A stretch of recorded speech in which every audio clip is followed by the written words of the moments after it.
Previously on Alan Wake. I'm hunted by the law. Sheriff, Wake's running. I'm giving chase. Are you seriously telling me that writer just took out my deputies? A thriller I supposedly wrote is coming true. The genre of the story seems to be shifting.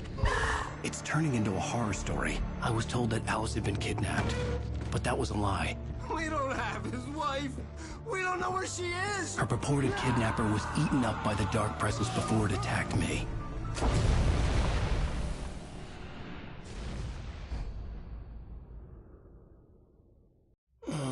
Alan, shh, baby. It was just a nightmare. Alice. There you go, Alan. Hartman. I fell. I had to give you a sedative. Don't fight it. You went through another rough period. What? Right now, it's very important that you stay calm. We don't want you to have another episode. You're a patient at my clinic. Have been for a while now.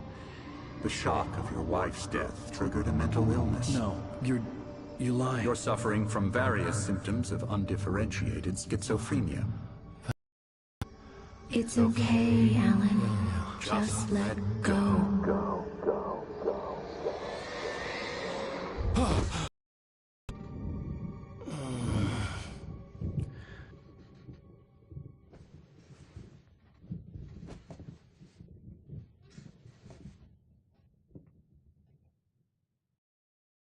I felt groggy.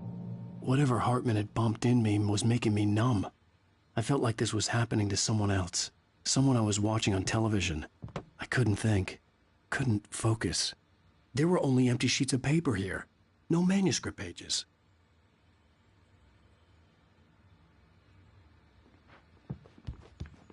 The door was locked. I was a prisoner here.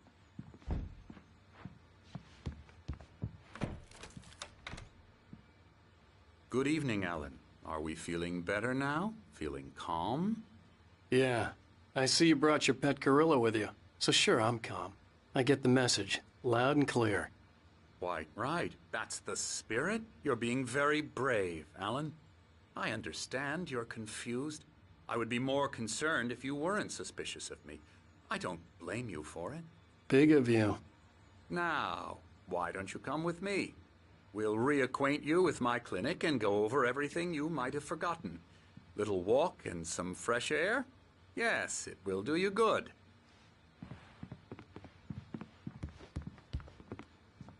This corridor is for patients. Most of them aren't here right now. Jack took them out for a fishing trip, except for the ones who are particularly vulnerable, of course.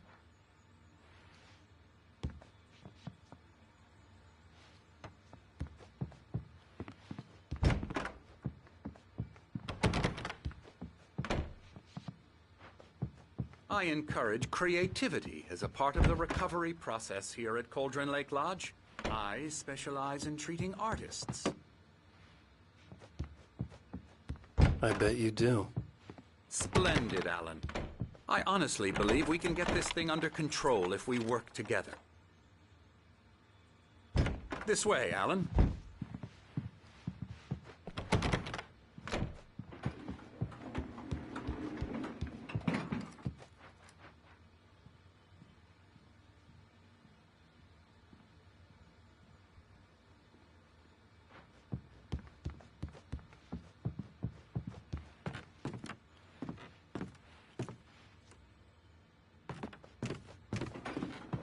Now, Alan, from past experience with you, I know I need to get right into the heart of the matter as quickly as I can after an episode. So I'm just going to say this. Alice is dead. No. You're in a very vulnerable state until you understand and accept this. Alice drowned, and you couldn't face that. You're suffering from hallucinations, paranoid delusions, unusual thinking, an obsession about light and darkness, a feeling that everything revolves around you, your thoughts and dreams.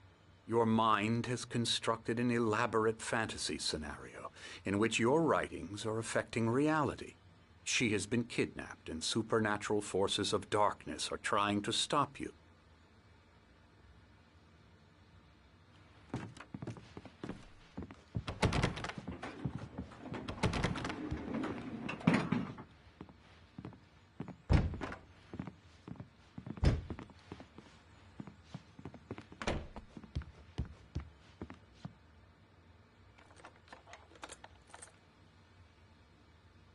We go this way, Alan. I wasn't ready for another shot, so I went along with it. He had to be lying.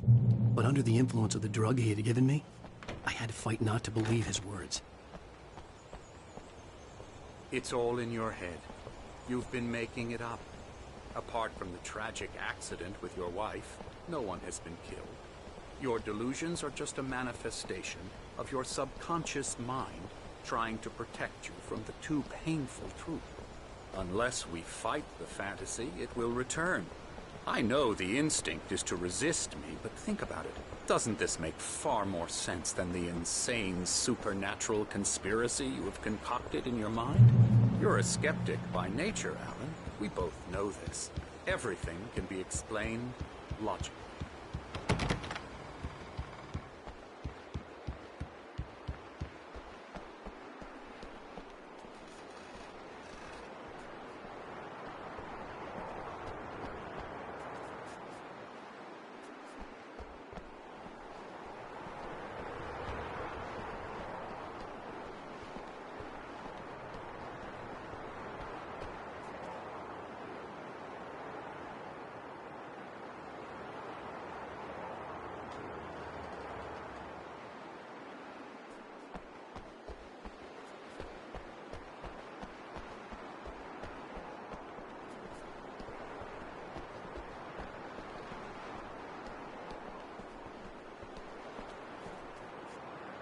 I never get tired of this view.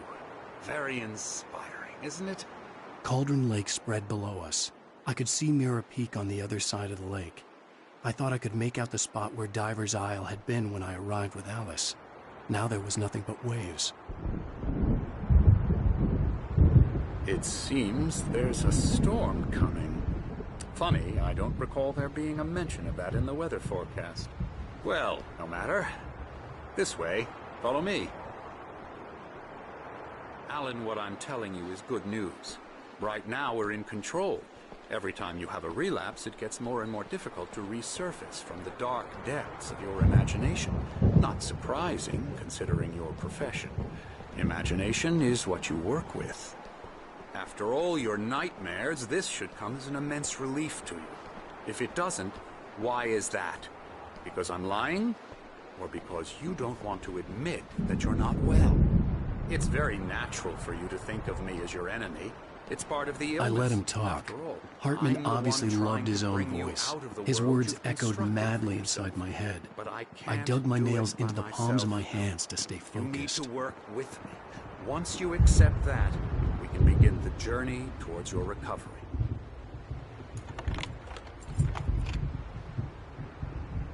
Come along. Let's go inside.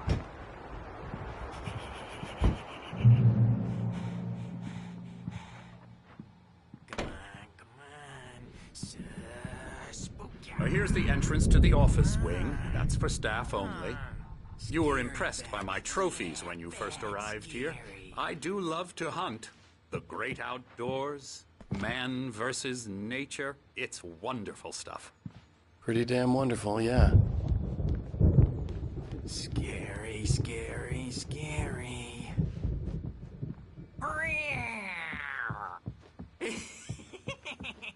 Emerson.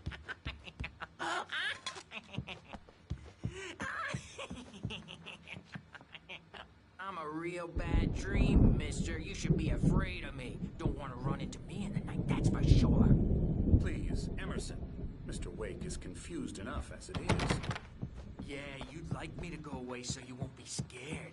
But you can't just decide what kind of dream you have or when you have it. Emerson. Okay. Sorry.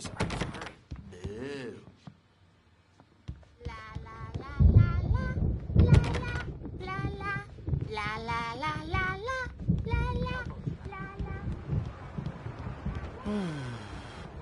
Oh, hello. I've painted you. Okay.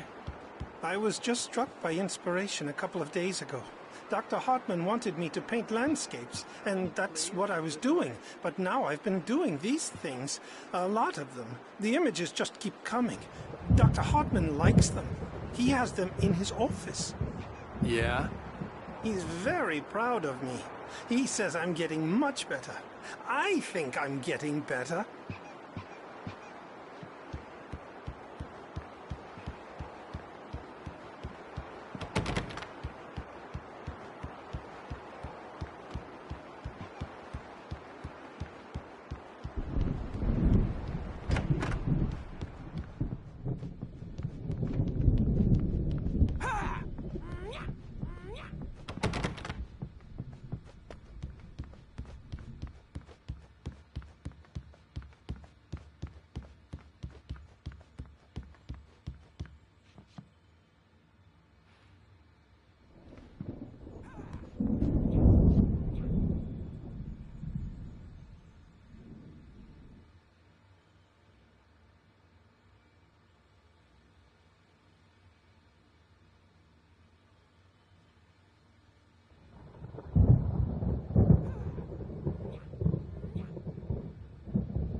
Hartman had mentioned that the power had been acting up. Maybe that was the reason for the generator and the work light on the balcony. The generator hadn't been activated, and there was no key.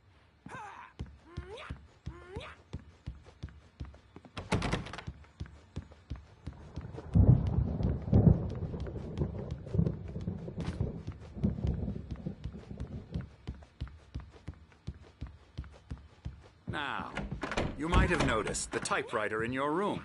You've been writing as a part of the therapy. As soon as you feel up to it, you should continue.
My rheumatism's killing me. There's a storm coming. Oh, what a storm. I hope it wipes this place off the face of the earth. And these two are the Anderson brothers, Odin and Thor. They had how should I put this?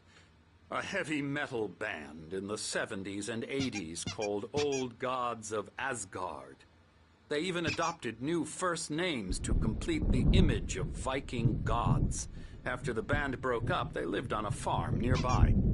They are, well, in advanced stages of dementia.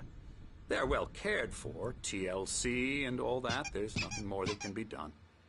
I'm afraid that the rock and roll lifestyle has left its mark. Oh, that won't do. I'm so sorry to cut this short for now, Alan. The power has been acting up. I'd better go check on it. We'll continue this soon. Meanwhile, when you feel up to it, return to your room and try to write. It really is for the best. Don't you think? I'd like to bash his head in with a hammer. Oh, he'd love to fish out our secrets, but he has no clue. He's not crazy enough. Not crazy like us, Sonny. Yeah! Being crazy's a requirement, Sonny.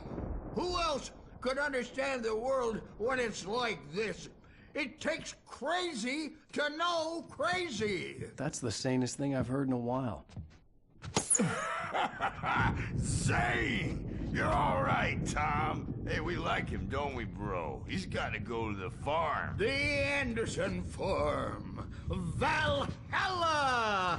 We wrote it all down, lest we forget. A crash course. All you need to know to get your head right. You need to find the message. Here, Sonny, here's something for you. Gave me a rash, but I kept it safe from these bastards. My head was clearing up, or according to Hartman, I was sinking back into the fantasy. I was convinced he was lying to me about everything. Crazy or not, the Andersons made more sense.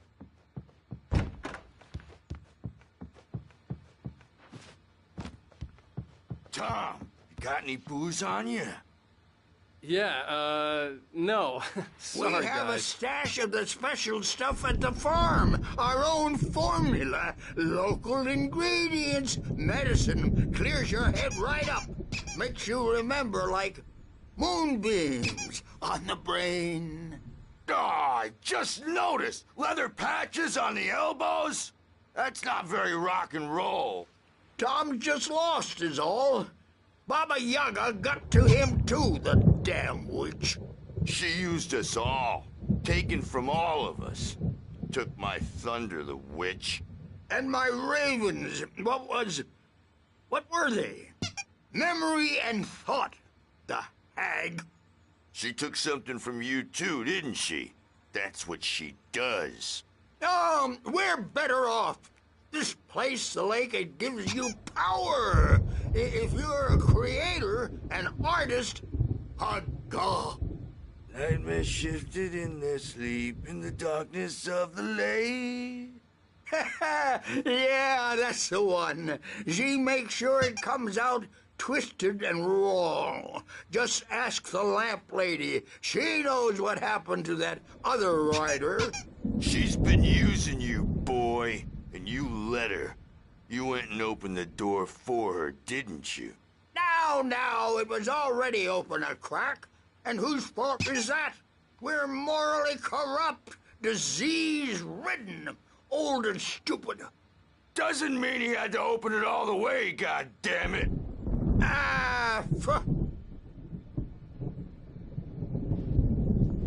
So tired. Built the farm close to the lake, a place of power. We had parties there, man.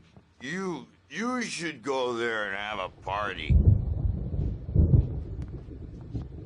That Bob Balder threw the ebb through the window. Hit that hippie chick in the back of the head. 15 stitches and a concussion. Bob's dead now. Leukemia. Stitches, snitches, and narcs, man. Bad scene. I am tired, man. So tired.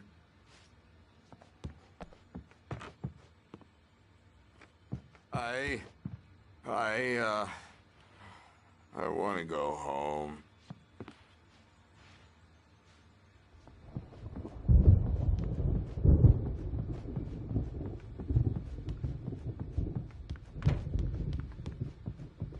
Hey, Wake, why don't you humor Dr. Hartman and give the writing a shot, huh?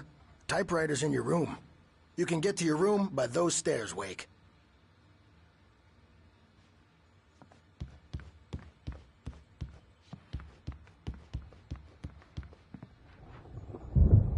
The doors were locked. Hartman and the nurses would have keys, but there was no way to get my hands on them. Something's wrong. I'm not myself. It's hard to think that there's a shadow inside my head. I can only focus on writing. Everything else is a blur. I'm trapped in this cabin. Have been for days, but it's always dark outside. My editor is real. I saw her again. She's not human. It's not human. A dark presence is wearing the old woman's face. She was covered in clinging shadows. I think I've made a horrible mistake. I don't think I'm any closer to saving Alice. It's been lying to me, using me to get the story it wants, and the story will come true.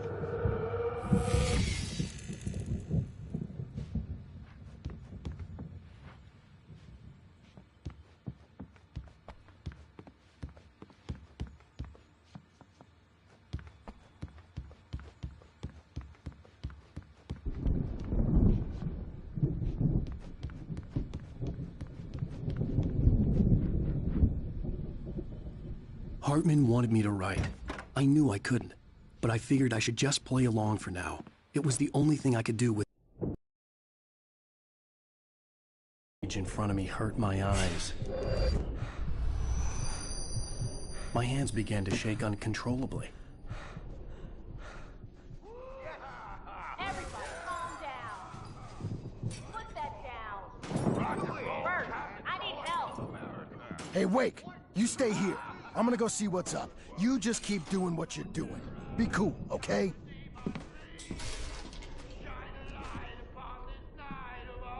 I didn't know what the chaos was all about, but it could be my only chance of getting out of here. Where the hell did he get a damn hammer? Here's a friendly poke from the old near wench. Oh, afraid of the crazy brothers, are ya? Not so weak now, are we? Well, things are unraveling fast, aren't they? Hartman kept talking, giving Barry the grand tour, clearly proud of the place. He went on and on about his hunting trophies, and Barry was impressed. But he was here on business. He raised his voice, cut through the monologue. "Hey, Hartman, where's Al?" Hartman stopped in mid-sentence, annoyed at the interruption. He nodded at the hulking orderly standing nearby. The man smiled and clapped a practiced hand on Barry's shoulder.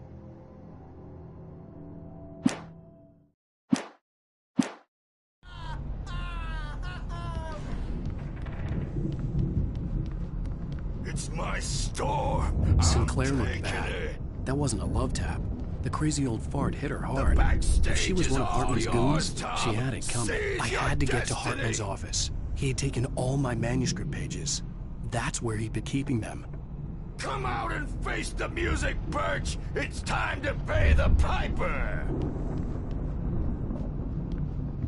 Maybe you could come out and meet our wrinkled, adult, diapered asses words, since you're so tough words. The markings on the tape said they were recordings Hartman had made at the sessions with his patients.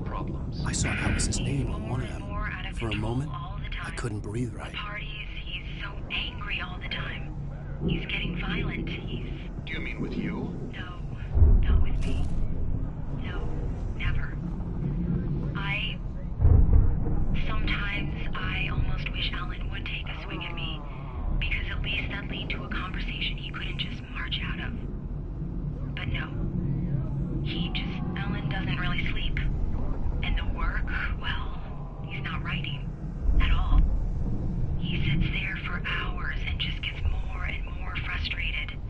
And I can't talk to him. Yes. Tell me, Mrs. Wake. What would you say to him if he'd listen? I don't know. I want to say, I look at you, and it's not you. Just some stranger who resembles you. Looking out from behind your eyes. And I don't like that guy much. And now it's all gonna go to hell. But you don't ever say this. No. I've tried, but he's not listening. He's too deep in his own problems, always going on about something else. I'm so afraid I'm gonna lose him, and we're not even talking anymore. He doesn't let me in anymore. He just keeps me in the dark. I'm so alone here, even when he's home. Please help me, Doctor, because I'm at my wit's end. Well, if you can just get him here, I'll absolutely do my very best. Yeah, but Doctor, you need to be careful with him. He's not just going to listen to you and cooperate. He's the most stubborn man I've ever met. Well, I'll be sure to bear that in mind. Hearing her voice, what she was saying made me happy and sick and guilty all at once.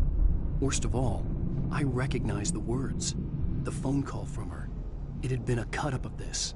Just a recording. Rudolph Lane's case is interesting. He was completely blocked, and frankly, I was about to discard him as useless. However, once Wake arrived and started writing, something changed in Rudolph. He's producing extraordinary work, increasingly dark pieces. Unfortunately, he doesn't respond to direction at all, and it's my belief that he's not so much a creator as an illustrator, perhaps, a recorder of sorts. I hadn't considered the existence of such a role before, let alone its implications, but the paintings he has produced are informative. At least he's easily controlled and useful. I wish I could say the same about Wake. It's frustrating that the best subjects are always so damn difficult to deal with. Not buying that. I was tailing Wheeler, and this is the only place he could have gone. That means Wake is probably there too! Agent Nightingale. This is private property, and I will not allow you to disturb my patients. Yeah? I can get a warrant. How are your fragile little patients like that? Oh, I'm thoroughly intimidated by your mighty authority now, Agent. Listen, you smug snob. How would you like it if I busted through this gate and knocked you around a little? Agent Nightingale, first of all, I'm recording this conversation, so you might want to watch what you say. Secondly, you're not dealing with a hick now. I know the law, and if you can get a judge to grant a warrant, I'll be glad to cooperate. But you won't get one. Be advised that any further communications with me are to be made through my lawyer. I don't believe this. Good day, Agent. Yeah.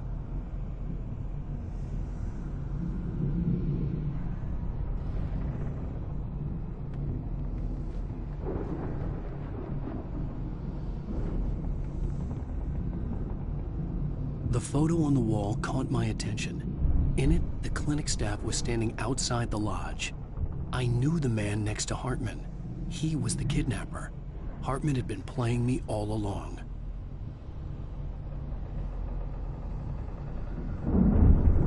Let me out of here! Hartman, do you hear me? I'm gonna sue your crazy quack ass to shreds! Barry? Ow! About time! Barry, man, am I glad to see you. We need to get to Hartman's office. It's right next door. You okay? Yeah. I mean, no! The cops found me at Rose's trailer, but they didn't hassle me too much. I'm obviously a victim in this, and I demanded to be treated as such. Or else I'd sue their asses. Speaking of asses, that Fed gave me a real hard time, but I had no clue where you were. That guy's crazy, Al. But he let me go, and then I get a call from Hartman, that son of a bitch, who tells me you're here, and I should come pick you up, but when I got here, 2 goons clobbered me and stuck me in there. What's with the cutout? I stole it from the diner to piss off Rose after what she did to us. That'll teach her. Yeah, that's a harsh punishment. Come on, pal, we gotta get going.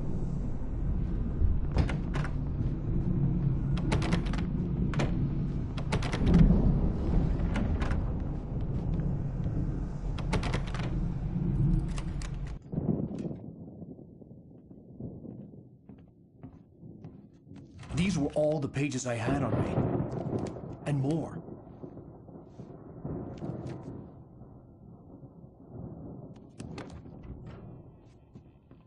Alan, please. You're sliding back into the... Tell me one more lie and I'll shoot you in the face. Ah, well, it was worth a shot. Really, Wake, come on. Let's work together on this. You have no idea... Hartman, shut up! Barry, get out of here. I'll catch up with you. Get a car. Oh, Al, let's just... Go! Wake, listen to me. This is a mistake. Don't you see? Together we can create something absolutely wonderful.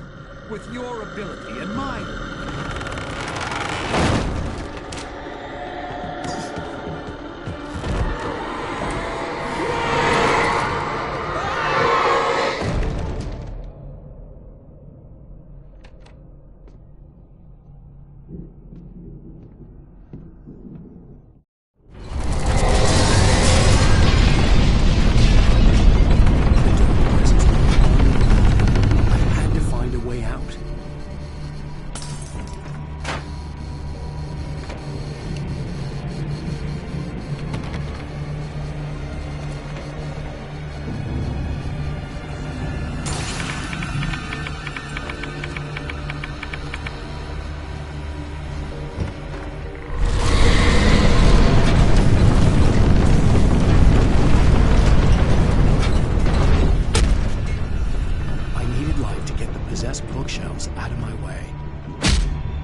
was no creator. He had no ambitions on that front, and he certainly didn't want to end up like every artist he had worked with here, damaged in ways that were hard to describe, or worse. It was enough for Hartman to maintain creative control and provide direction, to be a producer. That was what most of these people were in need of anyway. Of course, suitable subjects were few and far in between. Hartman wasn't happy. Mott could see it in his eyes. He quickly lowered his own. He had made a mess of it, and he knew it. The shame of failure was hard to bear. He hadn't expected Wake to say he needed more time, and he blurted out 2 days, less than Wake had asked for, to show him who was in charge. But that wasn't part of Hartman's plan.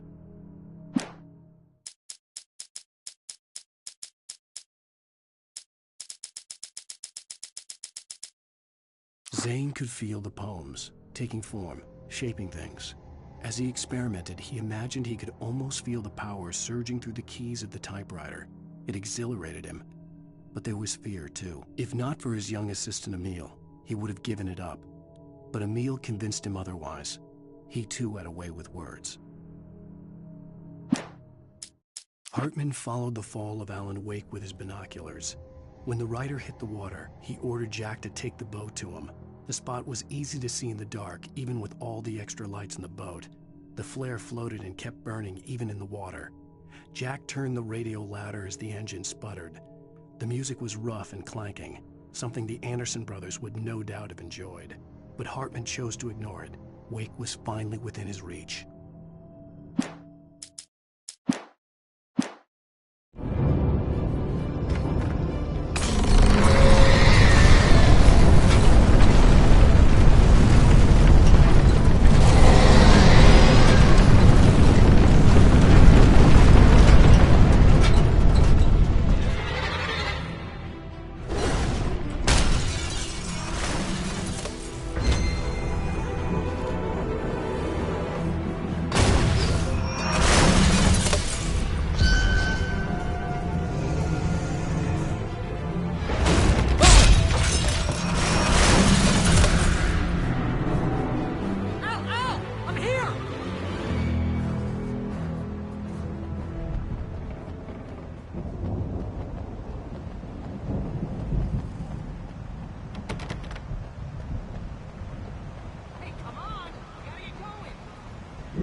Found the car, but the gate's locked. You're gonna have to go through the hedge maze over there. Barry, I don't have a light. Take this, Al. Oh, God! Look at the house, Al! Look out!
You get 2 pills in the morning, and then you'll be nice and calm all day long.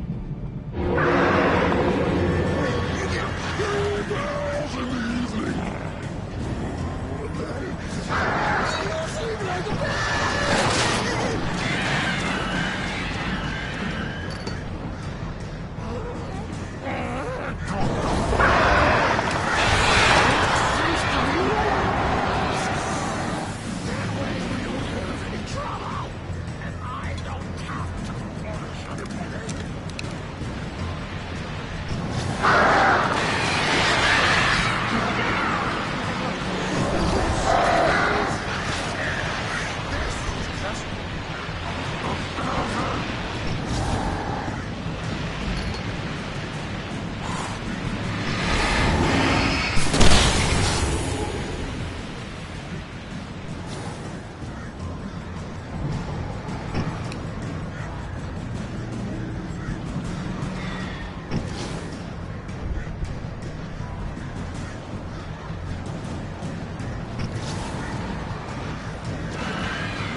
I stared at the Viking paraphernalia that littered the area, surrounding an unlikely centerpiece.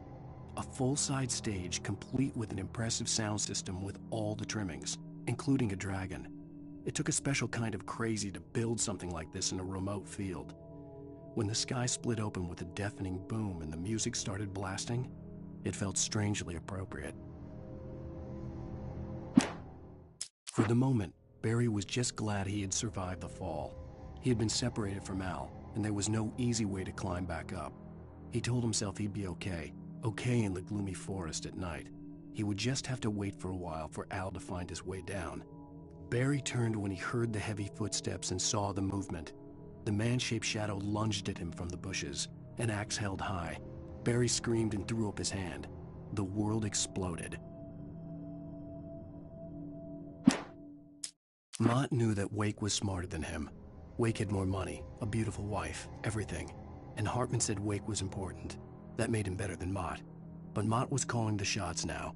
He'd expected Wake to whimper and grovel, but instead, he seemed willing to fight. Mott knew he'd gotten under Wake's skin. If only Mott actually had his wife.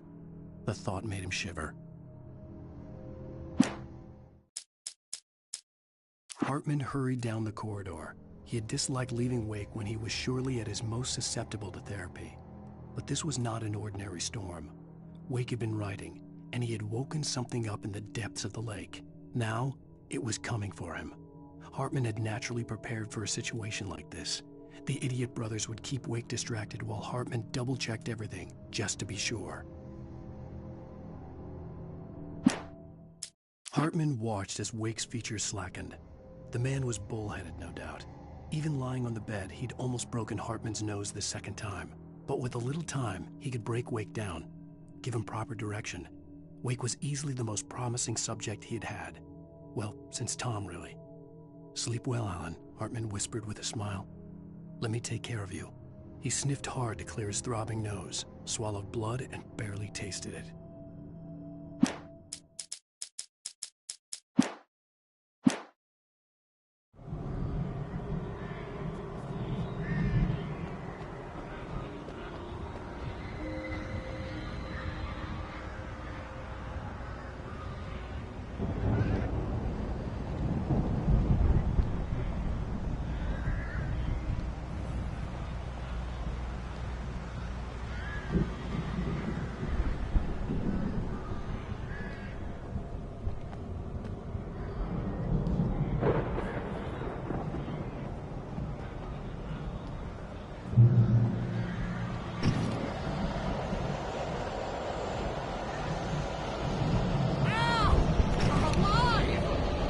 Get out of here. Can you open this gate?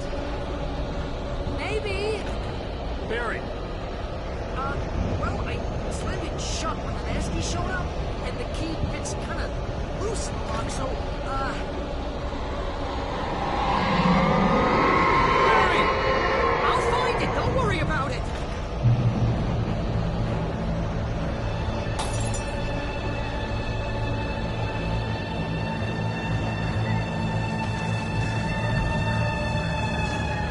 Barry?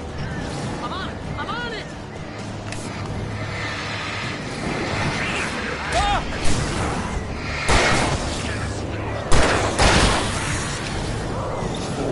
Gotta see here! Just hang on, Al!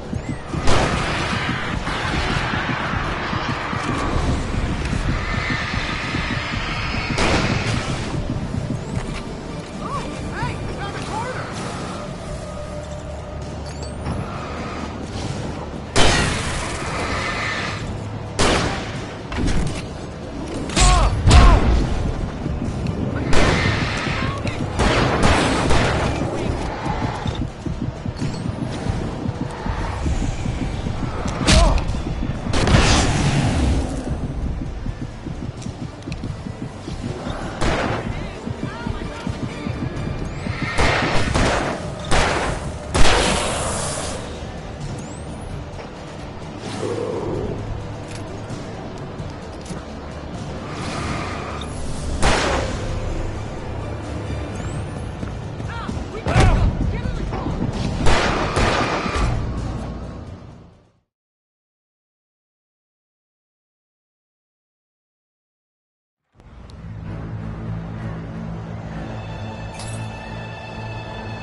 please tell me we're headed for the nearest "You're now leaving Bright Falls. Come back soon" sign. We're going to the Anderson farm. I knew you were gonna say something like that. You know what? You owe me big time for this. When this is through, if we make it, I don't care what anybody says, I'm done with darkness. You're gonna buy me a tanning bed as a gift, and I'm gonna live in it.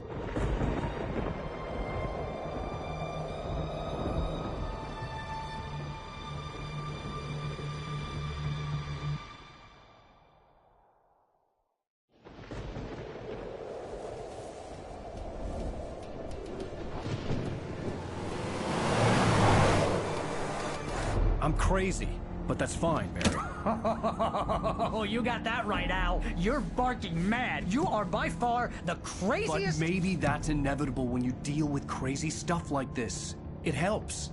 This is happening, Barry. Alice, they never had Alice. She's trapped in the darkness at the bottom of the lake, but she's not dead. Al, how can you know that? I know, Barry. I can... Al, No, listen. I can bring her back. I can find her. There's something special about this place. The lake, it does something to the works of art created here. It makes them come true. But there's a catch. The dark presence, whatever that thing is, twists it to its own ends. That's why all of this is happening. It's using my manuscript to take over everything. Al, I believe you. It happened to Thomas Zane before, it happened to the Andersons. I believe you. Crazy or not, you're not delusional. Weird shit's going down. That's a fact. I'm on board, man. I'm with you. The Andersons knew about it, but they were too far gone to tell me with all the drugs they were on. But they wrote it down. There's a message somewhere at their farm, Barry. We just need to find it. Look out!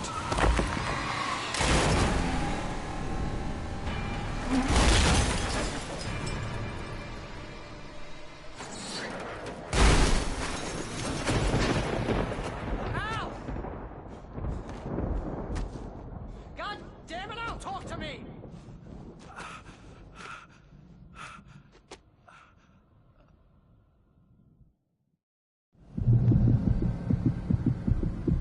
I had lost my gun in the crash. Barry was nowhere to be seen.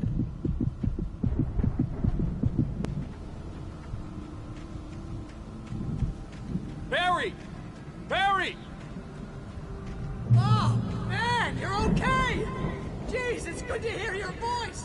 I was trying to get out of the car, but the ground gave way! Man, what a drop! Don't worry, your cutout is fine. Forget that! Are you okay? I hit some bushes, didn't get a scratch.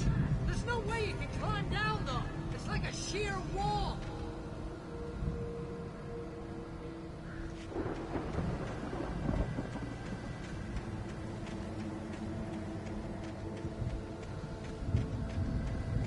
Ah! Al! There's something moving down here! Barry, it's a taken! Use a flare, Barry! Yeah! Barry, are you alright? I'm good, Al! I'm great! Guess you never messed with anyone from New York City before, huh? You're gonna have to find your way around to the farm now. I'll be waiting. Barry, just wait for me, okay? Al! I'm not staying here! It's suicide! I'm going to the farm! I'm gonna go ahead and secure the area. You can catch up. Don't worry about it. I'm on the case. Now he's Rambo. This would turn into a disaster if I didn't catch up with Barry.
When he stopped the car at the Anderson farm, Walter felt relieved. Oblivion was close at hand. The brothers wouldn't miss a jar of moonshine or two in the booby hatch. But then he saw the man on the porch, and he knew who it was. Driving for his life and knowing it was useless, he didn't realize he was crying until he couldn't see the road for the tears.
over the gate. I needed a light to destroy them to get through.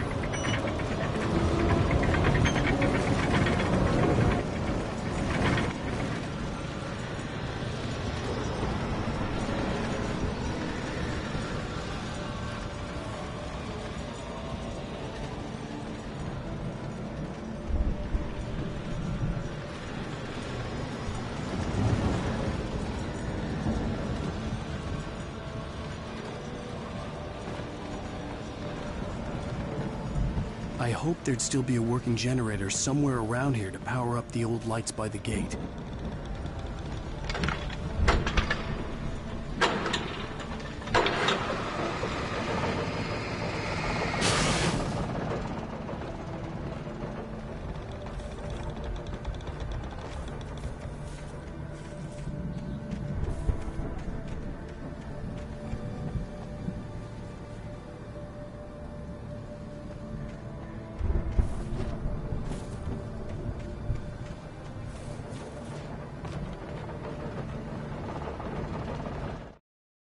Agent Nightingale stared at the passed-out rider. The man was sleeping off one hell of a night. Nightingale felt a stab of envy at Wake's oblivion, but he had a job to do. He put the gun to Wake's head and almost became a murderer. His hand shook and his throat felt tight and dry. Biting his teeth, he tried again to pull the trigger. He lost the nerve. Wake stirred. Nightingale would have to settle for an arrest.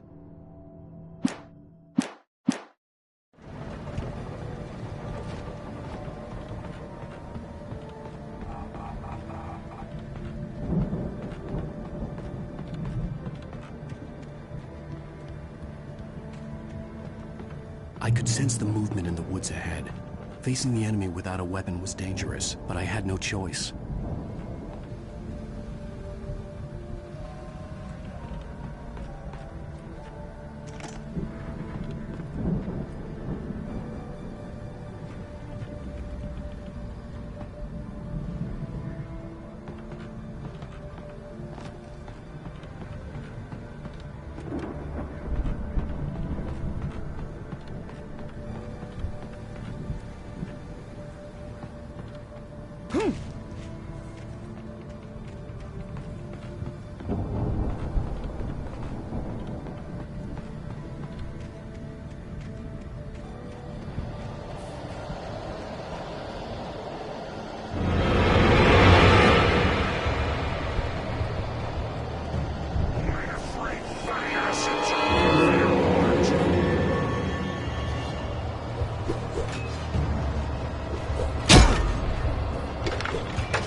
I could sense the movement in the woods ahead.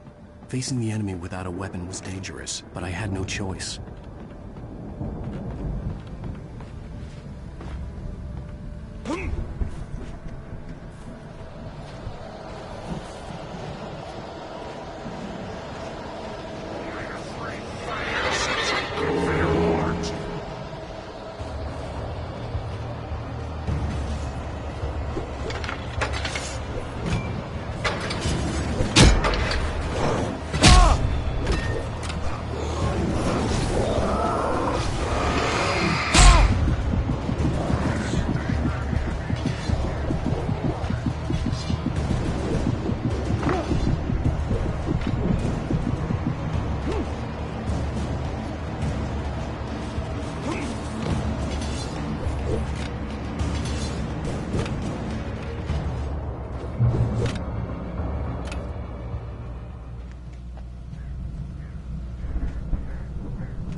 Was driving away from the farm, headed in the same general direction as I was.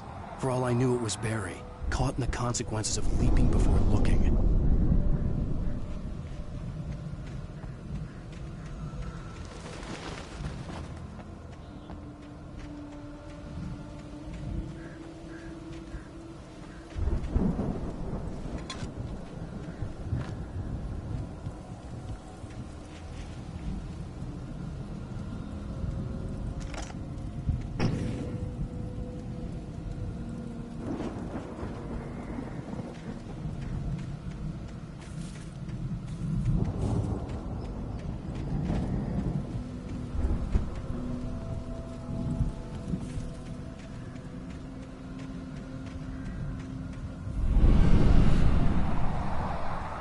The car was heading for the cabin up ahead. It wasn't far. If it was Barry, I would see the damage soon.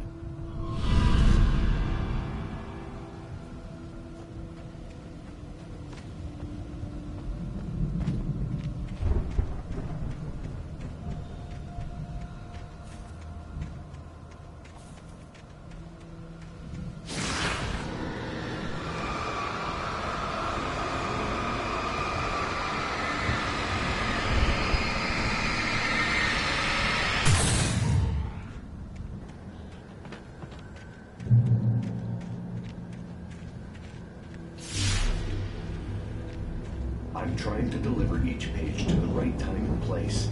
I'm trying to show you how the story goes. I had seen glimpses of the light before. I had seen it in my dream. It was a strange spaceman or a diver in a bulky suit. He was the one who'd been placing the pages on my path. The dark presence followed the choreography laid out to it in the manuscript, growing stronger and stronger, moving like a storm from one scene of destruction to the next. But it was still bound to follow the story and chained to the dark place it came from. When the story reached the end it longed for, it would finally be free.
I could see the car, but there was no sight of the driver.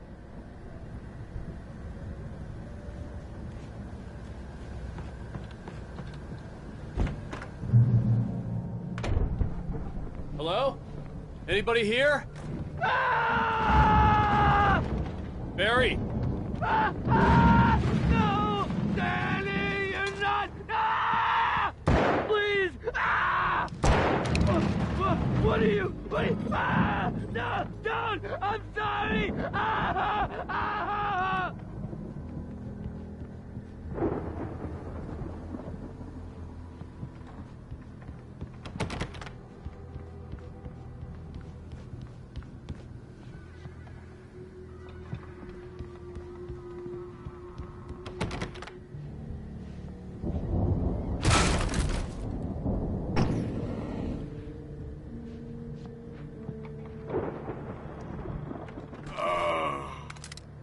I know you.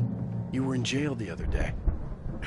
I went to the farm again for the moonshine, you know? It makes you see. They're not gonna miss it. They're in the loony bin. But my buddy, Danny, I lost him. Something's gone wrong with him. It's not him. Like a real bad follow-up to a real good movie.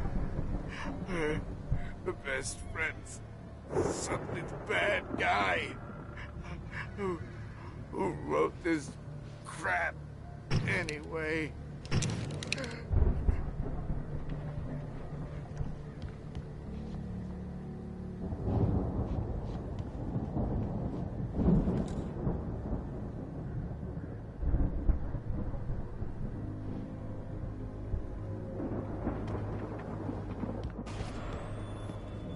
I've run through every possible course in my head. If I continue like the Dark Presence wants me to, the story I'm writing won't save Alice. It's a horror story, and it's going to kill her, and me, and everybody in this town. No one will survive. Darkness will consume everything. This is what it's wanted all along. It will be free, unstoppable. It used Alice to get to me, dangled her in front of me to keep me going. It was never going to release her. I'm going to change this. I'll escape. I've written myself into the story. I'm now the protagonist. This feels like a terrible risk, but it's the only way to save Alice. I'll be bound by the events of the story just as much as anyone else who's been woven into it. The story must stay true for this to work. There have to be victims along the way, near escapes, cliffhangers.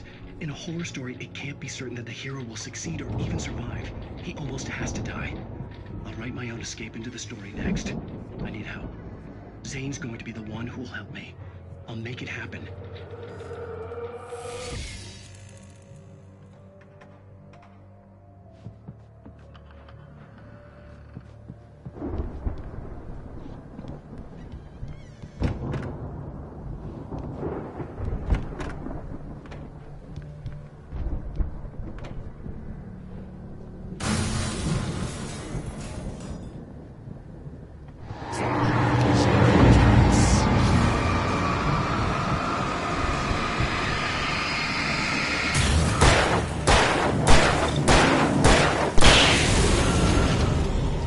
Let me guess.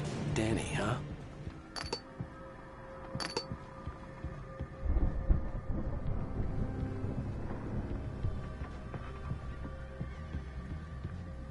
The front door was locked.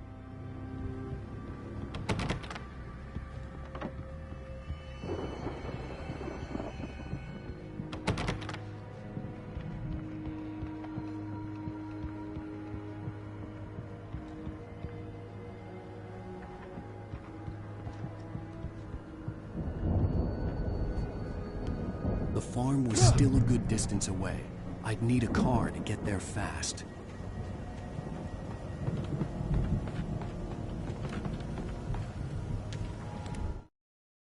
For a moment, Hartman considered strangling the idiot. Mott was mean-spirited, but easily manipulated.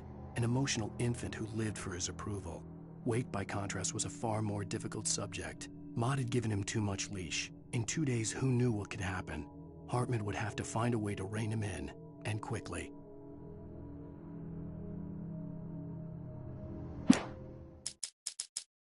The storm raged on as the Anderson brothers walked unsteadily away from the clinic with the other patients in tow, knowing that this time they wouldn't return. The darkness around them seethed with horrors, but Tor and Odin were unafraid. Their eyes glinted with guile. They knew every secret path, and there was blood on their hands. They had fought these shades before.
If Barry wasn't up here, he was probably in trouble down at the farm.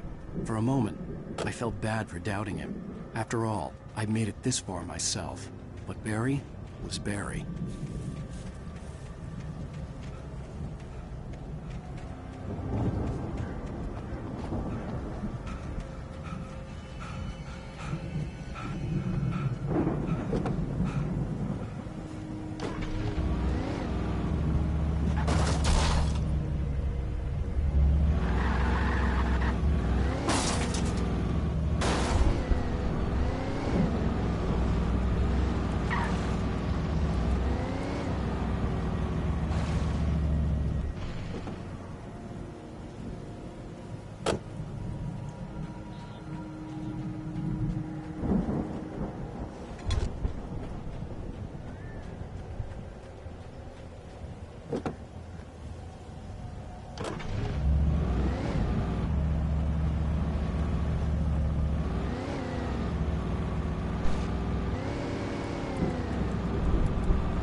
I'd known the brothers used to be some kind of rock stars, but it hadn't really sunk in until I saw the stage.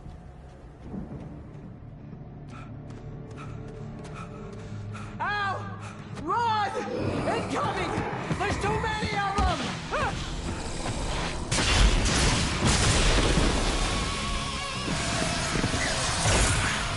God damn!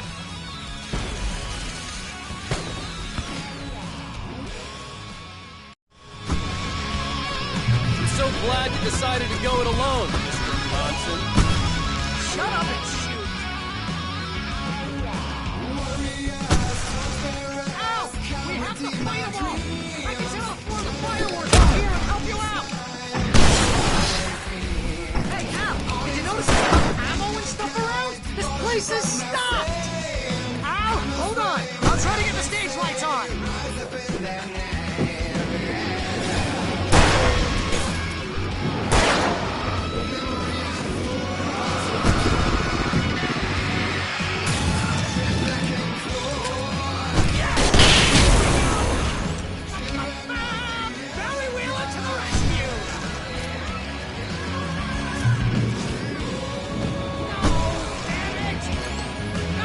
Turn of the century wiring!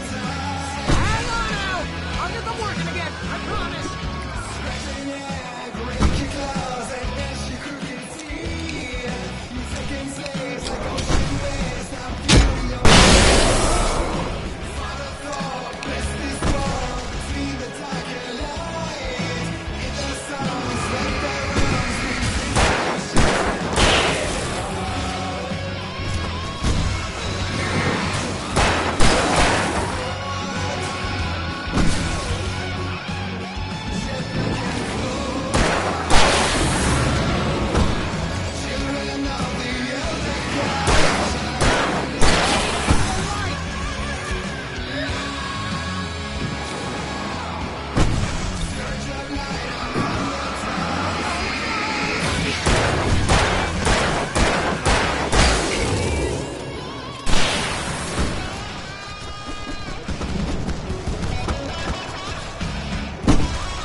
Bright Falls, rock and roll capital of America.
Hey, bestseller, no reason to worry. Your cutout's good as new, right where I left it.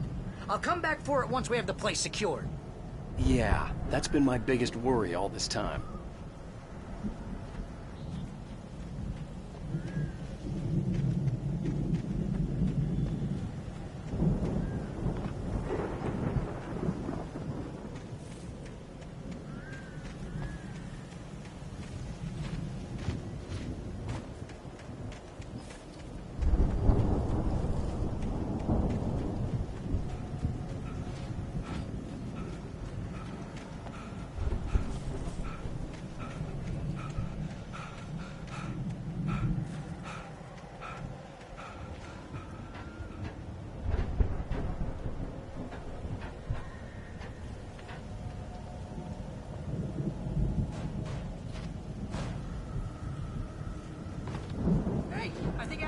Here has something to say.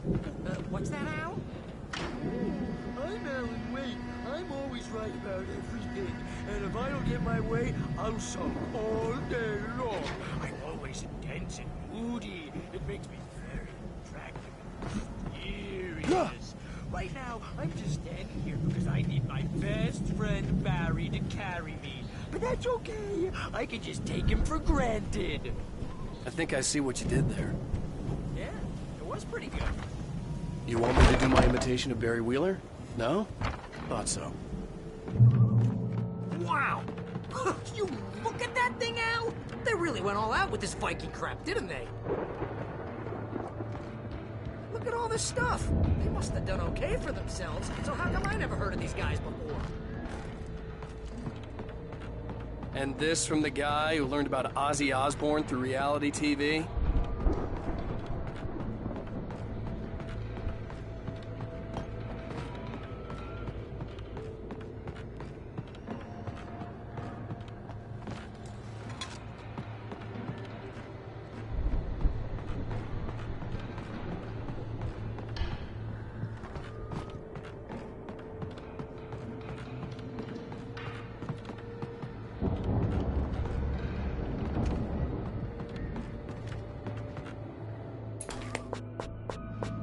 Sleep. We all spend Night Spring. Man, brings back memories. Hey, remember when I got you that gig? Your first real writing job. What got you started? Was this one of your episodes? Vice versa. In Night Spring. Tonight's episode. The Dream of Dreams. That's by someone else. We join Mr. Jones as he explores the endless dreamscape, only to be brought to a sudden stop by a decidedly mundane situation. A long line of people. Hey, Jones, right? Listen, we're gonna have to wait until His Highness over there is good and ready. Oh, wow. Who's that? You don't know him? What are you, new? He's the guy dreaming us. Well, not just us. He dreams everything. All of this. But wait, no. I'm the one who's dreaming. I'm asleep. Isn't this my dream? Oh, yeah. Sure. Get real, pal. You're just another dream. I'm a dream. You're a dream. The weirdo in the diving suit is a dream. And the girl made of smiles and sunshine is definitely a dream. But I'm pretty sure I'm dreaming this. Well, maybe you're a really confused dream. What am I, a shrink? All I know is I'm going with the smart guys. And they say that's the guy doing the dreaming. Right there. I don't know what that means. It means we keep him happy. No sudden falls. We make sure he has his clothes on when he goes out in public. No chases where the monster is nipping at his heels and he runs like crazy, but his legs don't seem to get him anywhere. None of that. Because if he wakes up in a cold sweat... Yeah, precisely. So we wait till he wants to move on. Keep things nice and calm. Hey, something's happening here. Yeah? What's that? What? Can't you hear that? Oh, God help us, it's an alarm clock. Oh, it's you, isn't it? Please, man, I got a wife and kids. Please don't wait.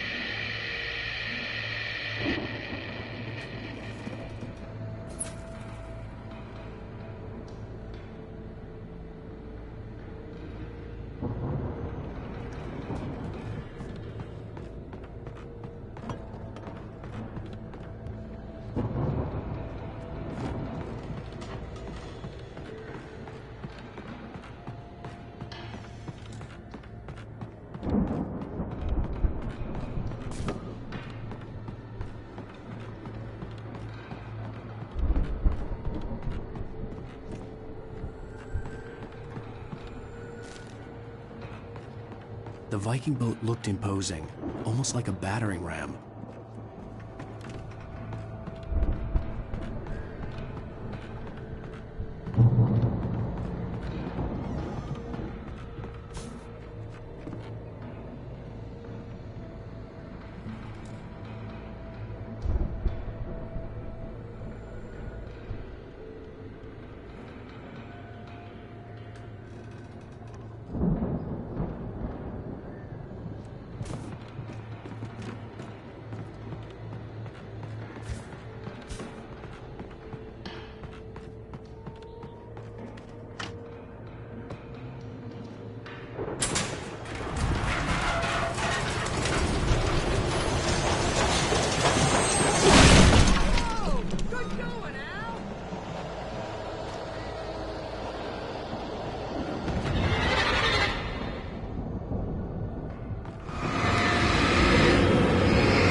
I think we can make it through here, Al!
Those geezers had quite a production going on.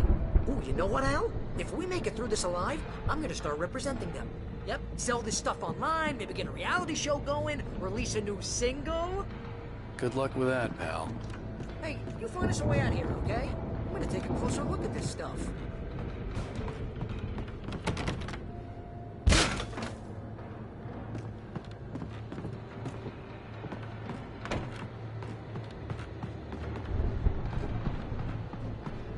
Be careful, Al!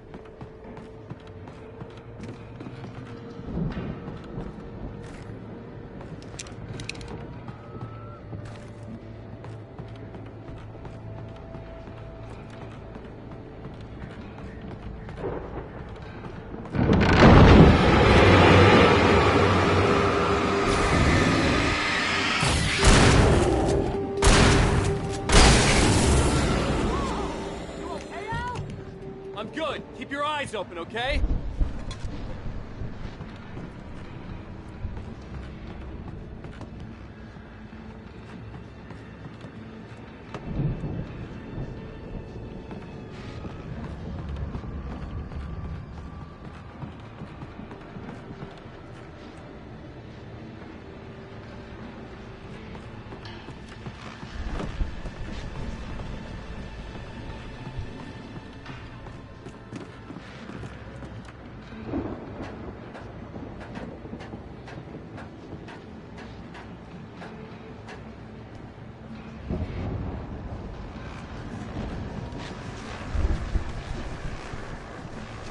As you regular listeners know, I tend to work through the night, but I'm not the only one.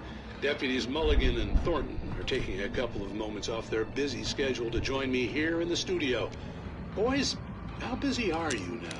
Deerfest is almost here, isn't it? I bet that keeps you in business. Pretty busy, yeah. Actually, Pat, we've been real busy with other stuff, which concerns an ongoing investigation. We can't talk about that, Thornton. I wasn't gonna say anything. I was just saying we got, other irons to fry. And how would you compare your workload to last year's? Things have seemed relatively peaceful to me, but people do tend to get a little wild this time of year. Oh, it's wild, Pat. It's pretty wild. There's been all sorts of trouble this year. Vandalism, fighting, public disturbances. A lot of people gone missing, too. Yeah, it's pretty much the usual stuff, Pat. Just, a lot more of it. Now, is it just me, or does Deerfest get wilder every year? People seem to be more drunk, at least, or they start earlier and younger. Oh, it's definitely not just you, Pat, but... Definitely, Pat. Hey, I'm talking here, Thornton. Oh, shoot, I lost my train of thought. Not just me. Oh, yeah, it's wilder, Pat, but actually most of the trouble seems to be coming from grown men. People who ought to know better, Kids are doing fine this year. Well, that's nice to hear at least. Boys, I want to thank you for stopping by. I'll let you get back to your patrol. Sure thing, Pat. Yeah, sure thing, Pat.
could see the building that had to be the Andersons' home on the other side of the field. It wasn't far now. I wasn't worried about trusting the ramblings of two burned-out geriatric wrecks. They had the goods.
Is that you out there, buddy?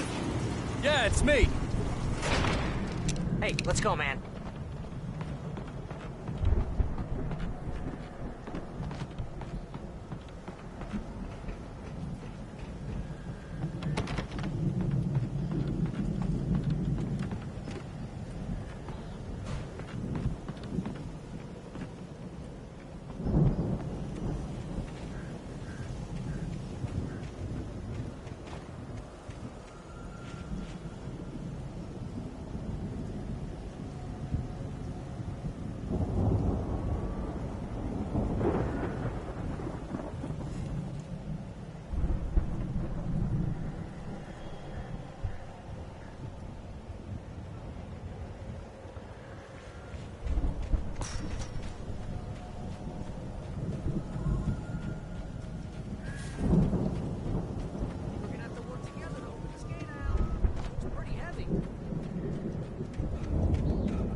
I think that's the farm on the other side of the field. We're almost there.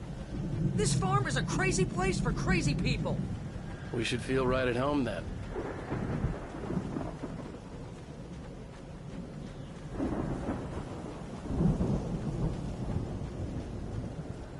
Come on, one more gig. Let's do this thing.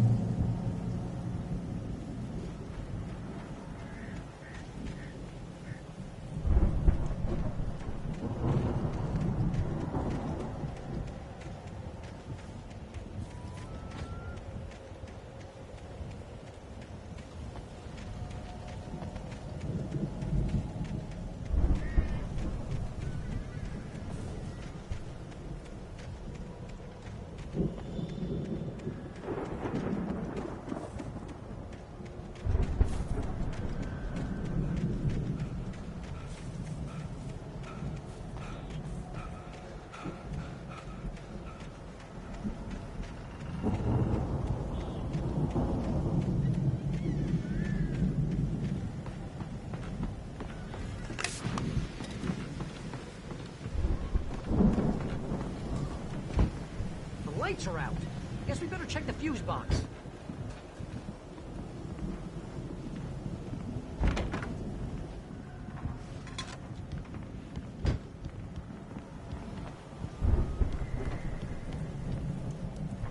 The power downstairs was out, but I was sure I could fix that at the fuse box. The power downstairs was out, but I was sure I could fix that at the fuse box.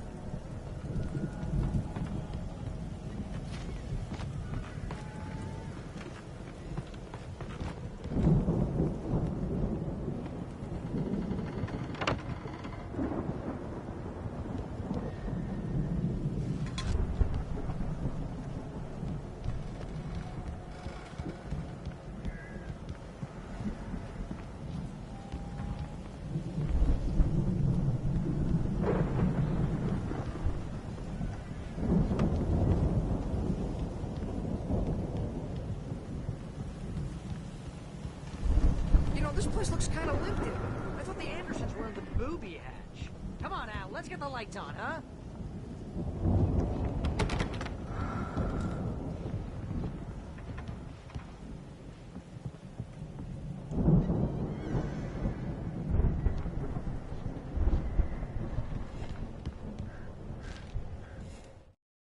Again, Alice's screams rang in the stillness of the night. I saw myself run toward the cabin, flashlight in my hand. I followed my past self. I was an out-of-body observer, a time traveler in a crazy drunken dream. This was the beginning. The night Alice had disappeared. The mystery of what had happened during the missing week was about to reveal itself.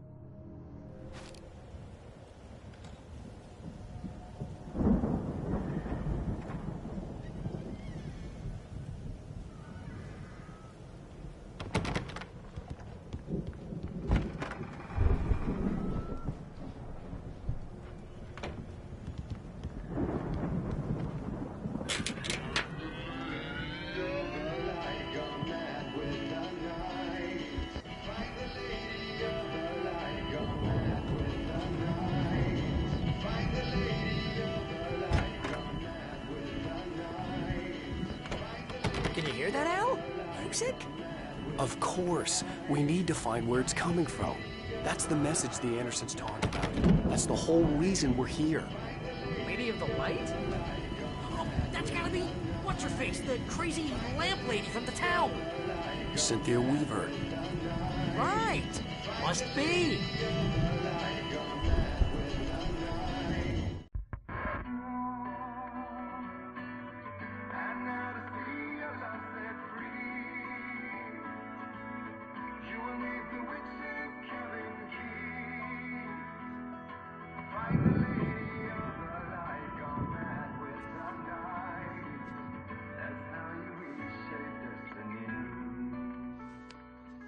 Okay. We need to find Cynthia Weaver. We'll stay here for the night and head back to town as soon as it gets light.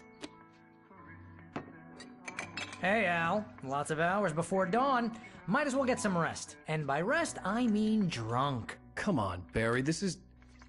Yeah, what the hell?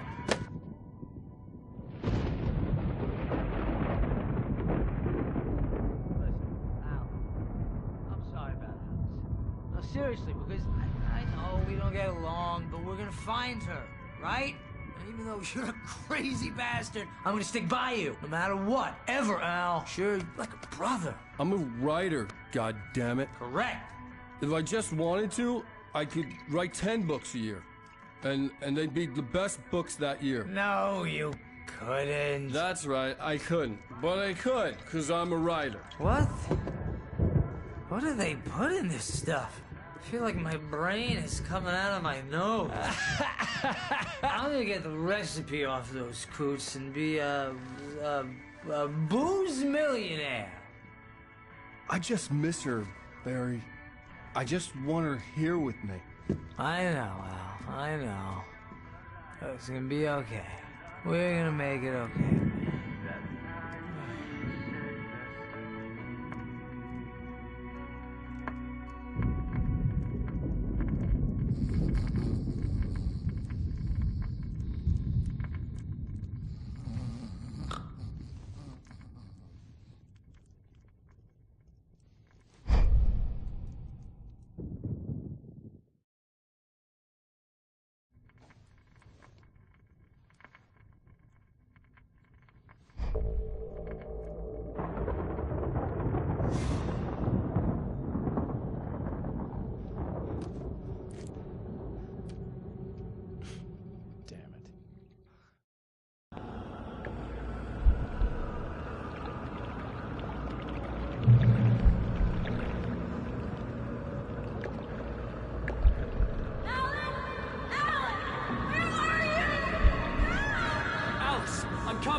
It's all right! I'm coming! It was a crazy, drunken dream. And yet, it was more than that. It was the truth. A suppressed memory unearthed by the Andersons' moonshine. I was there, an out-of-body observer. This was the night Alice and I had arrived at Bright Falls, the night Alice had disappeared. I had a chance to find out what had happened. Whatever power had brought me back to this night at the lake was also stopping me from leaving. I had no choice but to see it through, to find out what had happened. I remembered being surprised to see the cabin dark. Alice would have never turned the lights off. Alice? Alice!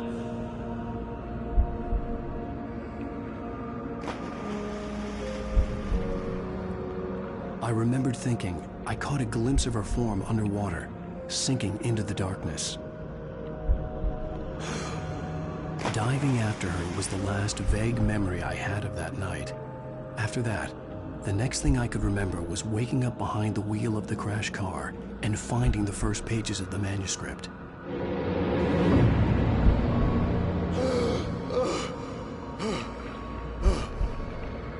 I couldn't find her in all that blackness. I must have thought she drowned.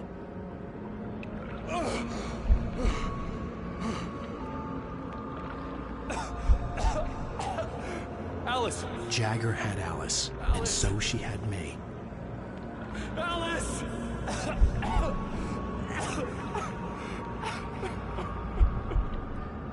I'd been easy prey.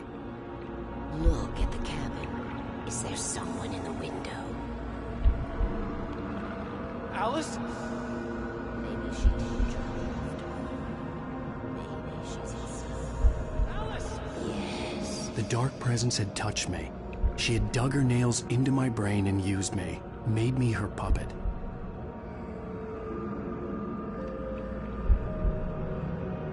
She must be here somewhere. Maybe upstairs in the study. Alice! Yes, that's where she is. You can apologize. Alice! You laugh at the whole thing together and put it behind you. Alice? She's not here. You were foolish to think so. No, she's dead. She drowned. No, no, no! It's your fault your wife is dead. You are guilty. All she wanted was to help you right. You killed her. Oh, hush. There's still hope. Cauldron Lake is a special place. Here, you have the power to change things. She wanted you to write. I will tell you what to do.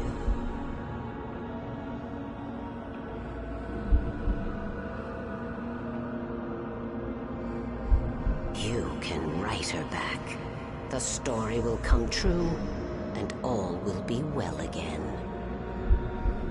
She had Alice, and the manuscript was the ransom for her.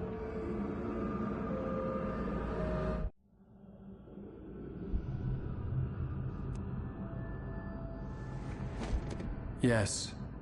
All right. I'll fix it. I'll bring her back.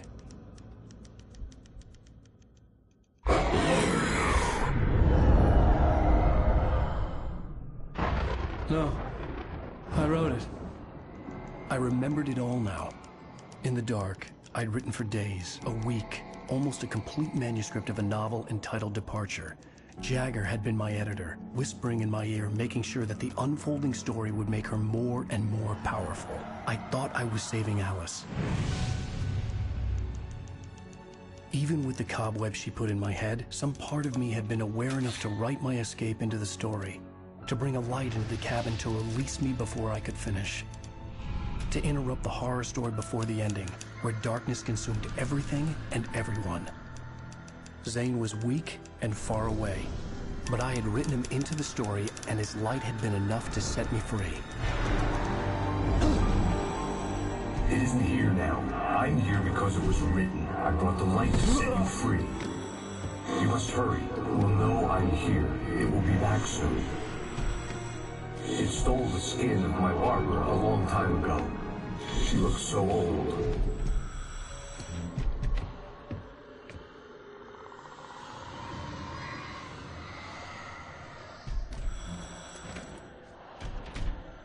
I had woken up, confused and groggy, my mind consumed by darkness and fear. All I could do was to escape.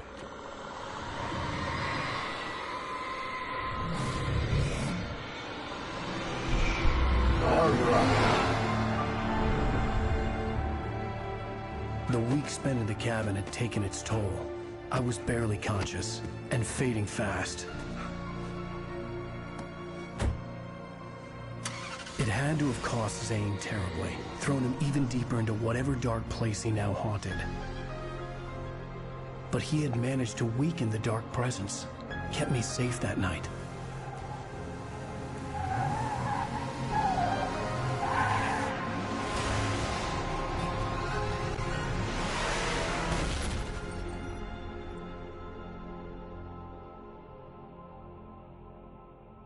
I wrote it.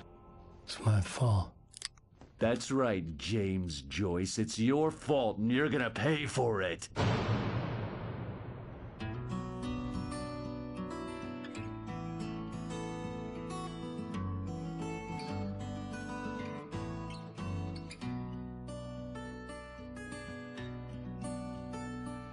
There's an old town road with mystery of town the